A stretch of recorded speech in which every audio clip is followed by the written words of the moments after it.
Well, at least it was better than the first one.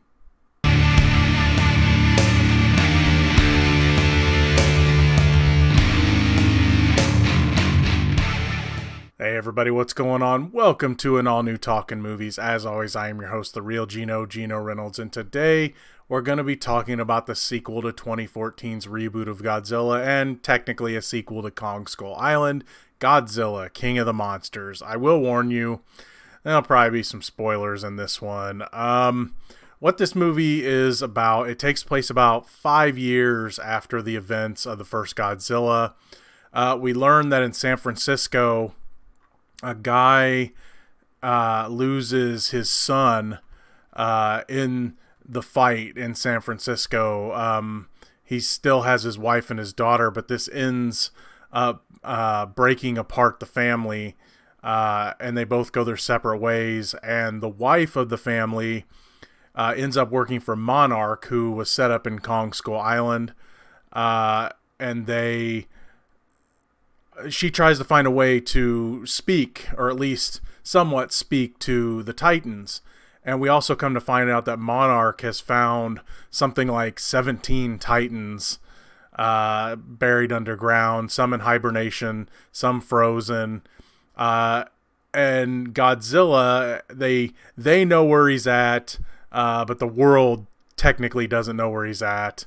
And Godzilla comes out of hiding when the threat of a more dangerous Titan comes to fruition. And that would be King Ghidorah, who is frozen in ice but has been freed by these eco-terrorists. Okay, yeah, that was a lot to explain. And see, that's the main problem with this movie. This movie's about, what, 2:15, 2 hours, 15 minutes. And there's a lot of human stuff in this. And look, I know they're going to want to build up a human story because, the monsters don't talk and all that stuff. But they could have used some more monsters. And even that, the movie's called Godzilla.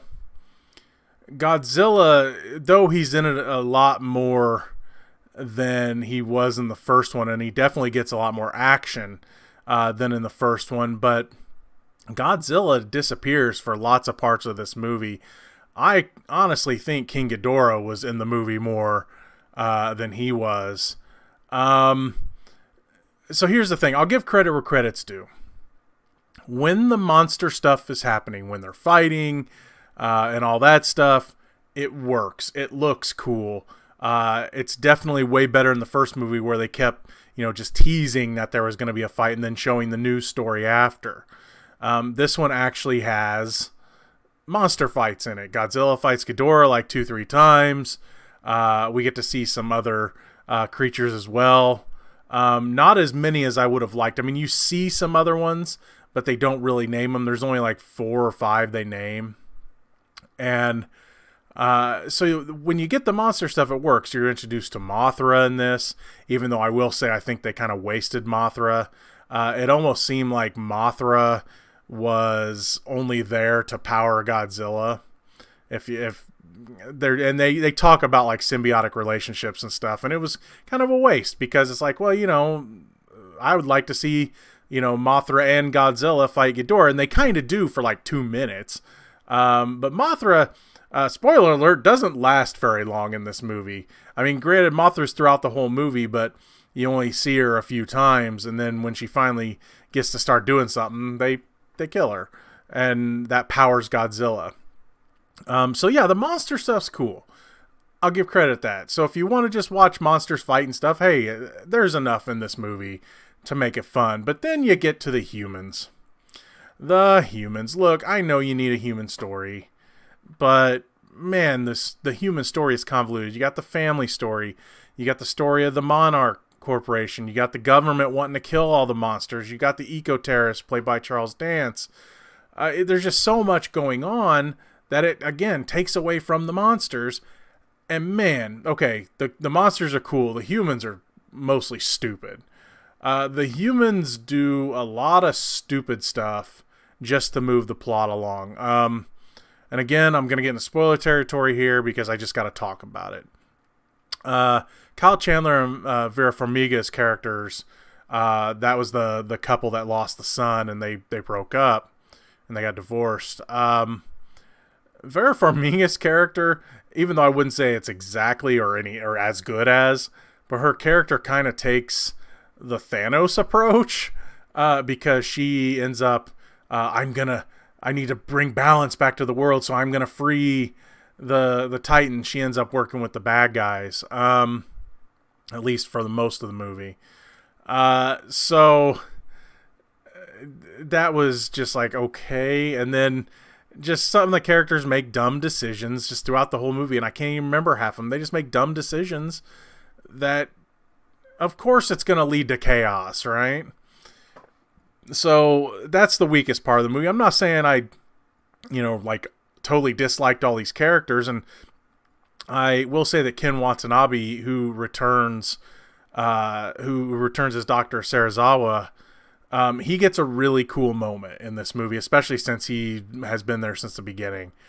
He gets a really cool moment with Godzilla, and I like that. But really, most of the characters are just fairly generic, and everything's pretty telegraphed. It's like Millie Bobby Brown's character. We're told that we taught her. The mom's like, I taught her how to survive. So of course, she's gonna do, reckless stuff, but she'll survive it. Kyle Chandler's character is just very, he wants the monsters dead, especially since Godzilla and the other monsters caused his son to die. But he seems to like have the answer for everything. People complain about movies where a character is just too overpowered or too smart or whatever. Well, that's Kyle Chandler's character. Everything other than wanting to kill the monsters, kill all of them, everything else he says and does is like, this is the right answer, and it is. So it's way too convenient. So yeah, there's just, there's a lot of great talent in this movie too. I mean, from O'Shea Jackson Jr., Charles Dance, Bradley Whitford's in this. I mean, there's just lots of good actors in this, but none of them are really given anything intelligent to do, other than do dumb things and move the plot forward. Again, the one cool scene with Ken Watanabe was cool, but most of the human stuff, I'm just like, let's get to the monsters already. If they would have had more monster stuff in it, I think it would have balanced out all the human stuff, because we spend so much time with the humans, and then we only get so much time with the monsters.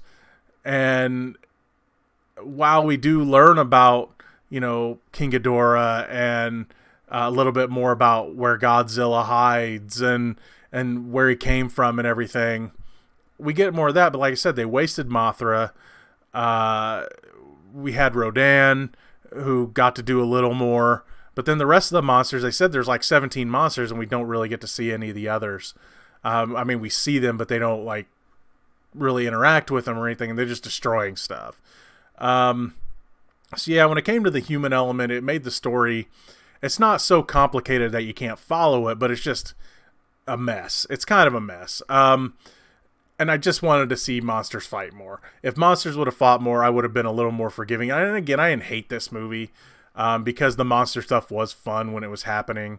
I did like this whole thing, a scene with Godzilla. They have to power him up with nukes, and so they power him up. But then all of a sudden it's like, Godzilla's gonna explode. We only got, it's one of those countdowns. You got 12 minutes. You got 10 minutes. You got 6 minutes. So they do that, and what's great is Godzilla, he doesn't explode per se, but nuclear power comes out of him. And that part was kind of neat, because then after it was over, Godzilla was just a total pimp, and he just kind of like shook it off. He's just like, oh, well, that was something, and just the look they gave Godzilla on his face when he shook it off. He's just like, meh, whew. He's like, that was refreshing, and then he moved on. So again, the monster stuff's neat. I just wish there would have been more of it. And I will say this, there is, during the first part of the credits, they're showing things that are teasing towards the eventual Kong versus Godzilla. That being said, the after credit scene definitely spoils how that movie's going to go, and I'm about to say how it is. Something that happens in the movie leads to Charles Dance's character coming into an item that will end up being the villain, the real villain of the Kong versus Godzilla movie. It's going to be, I mean, come on, this is Warner Brothers. It's going to be just like Batman v Superman, right? They're going to fight. Godzilla and Kong are going to fight, but then they're going to have to team up to fight another bad guy. That's just how it's going to go.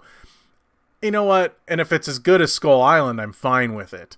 I just want to see more monsters. If half the movie would have been monster fights, if they would have added like 2 or 3 more decent monster fights in this one, it would have been a lot better. I'm not saying make the movie longer. It feels long enough.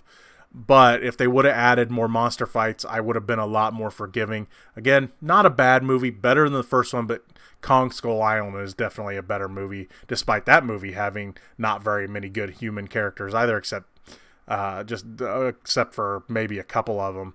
But yeah, this movie's okay. If you like the first one, you're definitely going to like this one. If you didn't like the first one, you might like this one a little better, but I think you're going to find some of the same issues.